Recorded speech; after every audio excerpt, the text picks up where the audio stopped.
Please stay. Wow, ang ganda ng ikot-ikot na yan, Master. Alright, magandang araw po sa lahat ng mga kaibigan, mga followers at mga subscribers. So ngayon, ibang uri naman ng palabas ang aming ipapakita sa inyo. Palabas. Ito po ay tatlong klase. Okay? Una ay kung paano agawin yung patalim na walang resistance. And din pangalawa, may resistance. And din pangatlo ay may resistance at may follow-up na yung saksak. Okay, bali, apat na klase ng depensa ang aming ipapakita sa inyo. At tingnan nyo, assist nyo kung ano yung kulang at kung ano yung pwede nyong i-improve o dagdag doon sa gagawin namin. At kung ano yung pinaka-safe na ipapakita namin sa inyo, safe para makalayo kayo o makaiwas kayo. Okay? Para lang makaiwasan din tumakbo. So, unang tira, Master Angas. Okay, ayan. Kasama po ulit si Master Angas. At ngayon ay saksakin na natin si Master Angas ng paagaw natin to. Bam! Kita niyo? Ang lakas. Pangalawa, Master. Bam! Wow! Ang lakas talaga ni Master Angas. Napakahusay. Pangatlo. Bam! Wow! Very easy. Okay. So, yung tatlo na yun, okay? Balikan muna natin ulit yung umpisa. Dito na ako kasi baka tumagos eh. Alright? So ngayon, may resistance. Orong ka dito, Master Angas. Ayan na siya!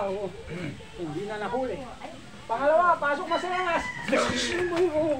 Okay, pangatlo. Alam yan. Pangatlo ha. Ito na yung pagganon. Okay, ngayon may follow-up na. Ay, handa na ba kayo? Handa na ba kayo? Ginagawa niyo ba to? Okay. Okay lang yun kung ginagawa niyo. Okay?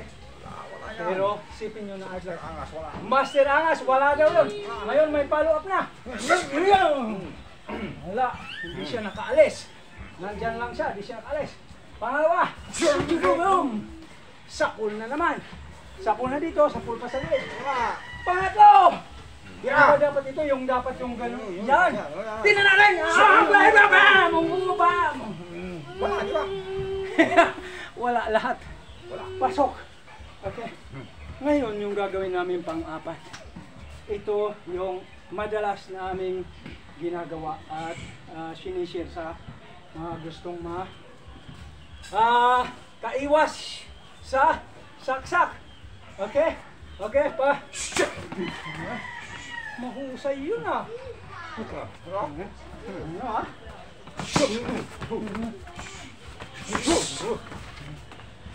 Papansin nyo yung tapik ni Master. Alright? Wala na. So nasisira yung aking tayo dahil nawawala siya dun sa target ko. Pero yung mga unang saksak, nandyan kasi siya eh. Okay, nandyan lang siya. Madali siya. Okay? Madali siyang follow-upan ng saksak. Nasa harap lang. Okay? Pangalawa na sir. Ito ba yun? Yan oh. So yun dapat yun. Yung may... Alright? Kung umatras ng kunti, wala na. Okay? Okay, pangatlo ulit. Yung may... Ikot. Yan. Okay? Pam! Wala, di ba? Wala. Kitang-kita. Malinaw na malinaw. Malinaw. Okay?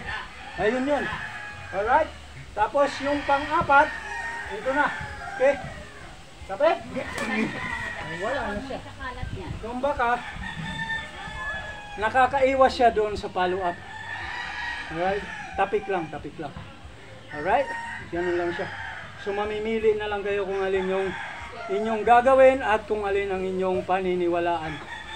Alright! So, hanggang sa muli po, ito ang Sakong Brothers! Alright!